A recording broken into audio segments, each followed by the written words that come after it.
ஹர ஹர சங்கர ஜய ஜய சங்கர ஹர ஹர சங்கர ஜய ஜய. ஒரு சமயம் ஸ்ரீமடத்தில் மகா பெரியவா பக்தர்களுக்கு தரிசனம் கொடுத்துட்டு இருந்தார். அப்போ அவரை தரிசனம் பண்ணுறதுக்காக கையில் ஒரு சின்ன குழந்தையோட ஒரு தம்பதி வந்திருந்தா. அவள் வந்து வரிசையில் நின்னதுலேருந்து எல்லாரும் அந்த குழந்தைய தான் பார்த்துட்டு இருந்தா. அந்த குழந்தை மூக்கும் முழியுமா பார்க்க ரொம்ப அழகாக இருந்தது. ஆனால் ஒரு சின்ன சினுங்கலோ அழுகையோ அசைவோ ஒன்றுமே அந்த குழந்தைக்கிட்ட ஏற்படல.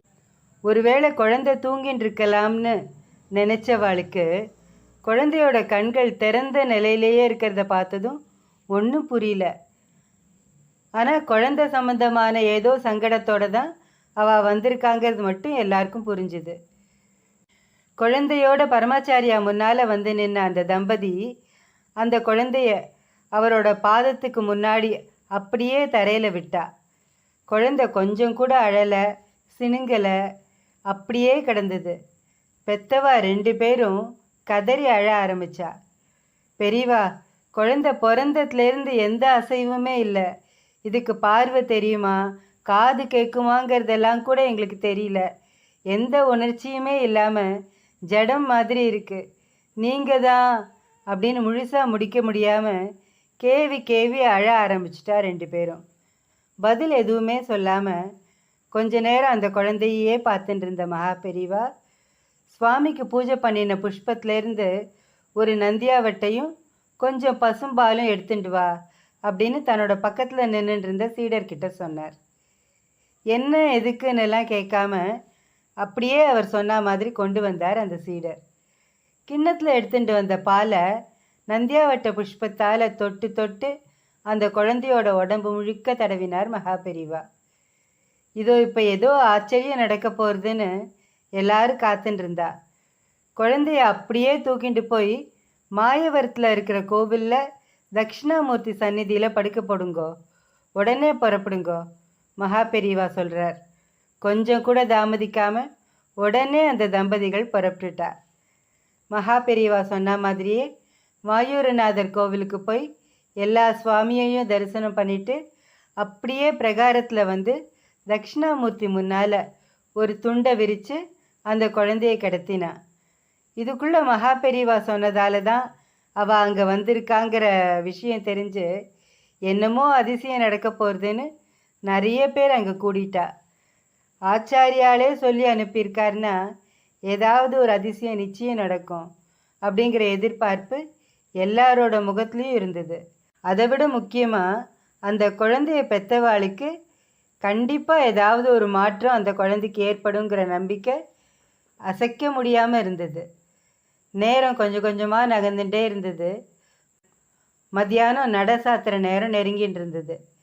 நட சாத்துறதுன்னா கோவிலை விட்டு வெளியில் வந்துடணும். குழந்தைய பெற்றவா மனசில் படபடப்பு அதிகரிச்சுட்டே போச்சு. அந்த சமயத்தில் திடீர்னு ஒரு பூனை எங்கேருந்தோ வந்தது. சந்நிதியில் கிடந்த குழந்தைகிட்ட வந்தது. குழந்தைய பூனை பிராண்டிடுமோன்னு பயந்து விரட்ட நினச்சவா கூட ஏதோ மந்திரத்தால் கட்டுப்பட்டவா மாதிரி பூனைக்கு எந்த தொந்தரவும் பண்ணாமல் வேடிக்கை மட்டும் பார்த்துட்டு இருந்தா.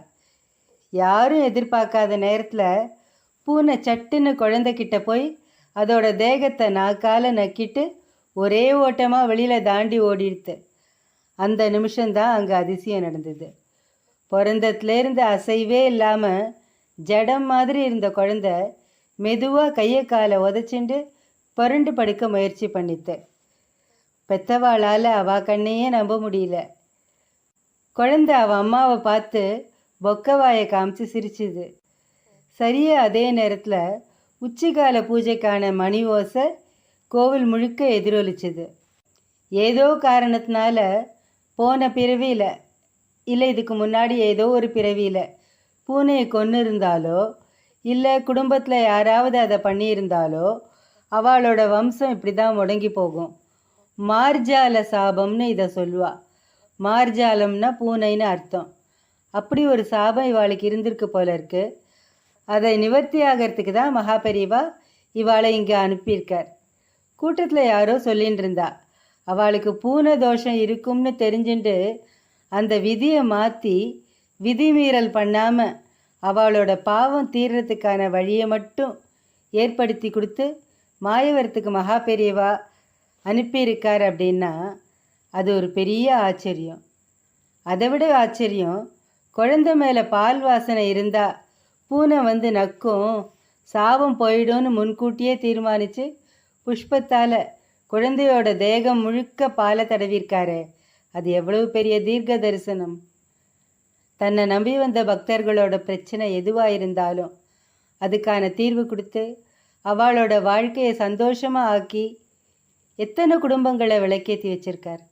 ஹர ஹர சங்கர ஜய ஜய சங்கர ஹர ஹர சங்கர ஜய ஜய